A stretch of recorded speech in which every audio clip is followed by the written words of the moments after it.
өзүнүн кичинекей кызы бар, 2 жаштагы. Аны ким багат? Азыр кам бейгамакта да. Башка байкелерибиз дагы мисалы үчүн уже талай иштер башталды. Жаз келип атат дегендей. Бүт окатма калып калды.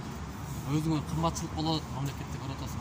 Элдин сөзүн уксун, элдин сөзүн уксун. Эмнеге жөн эле жок балдарды камайт ушинтипчи. Андан башка жанагы бюрократтарды камабайбы, акчасын көп жеген бюрократтарды. Аларды акырын карматтагы карматтарына чыгарып койду. А бул вакыштарды карачы, мына 3 ай болду. Чыгарбай да дагы эле. Балдарды чыгарса болот эле. 3 ай уже 4 айга карап калды. Мына балдары жатат, ыйлап. Бизде кайгырып отуруп, оорукчан болуп калды. Күндө эртеңде отуруп чыгарса ошого кайрылайын деп атабыз, эмне алабыз эми. Ошо биздин дарчыбыздын баары эле 2 айга камаган балдарды 4 айга чейин балдарды чыгарып берсин. Ошо балдарга деп келип атабыз. Например, башка жору жолдоштор эч ким чыгып аткан жок. Бул жерде жалаң эле бир туугандар, келинчектер турат. Келинчектер 5 баланын кармилеси атасын болсо камап салды. Ошо Садыр Жапаровга үнүбүз угулат чыгар деп келип отурабыз баарыбыз. Бир туугандары, ата-энелерибиз үнүбүз жетер деп келип отурабыз ушул жерге.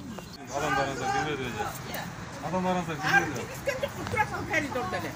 Билди.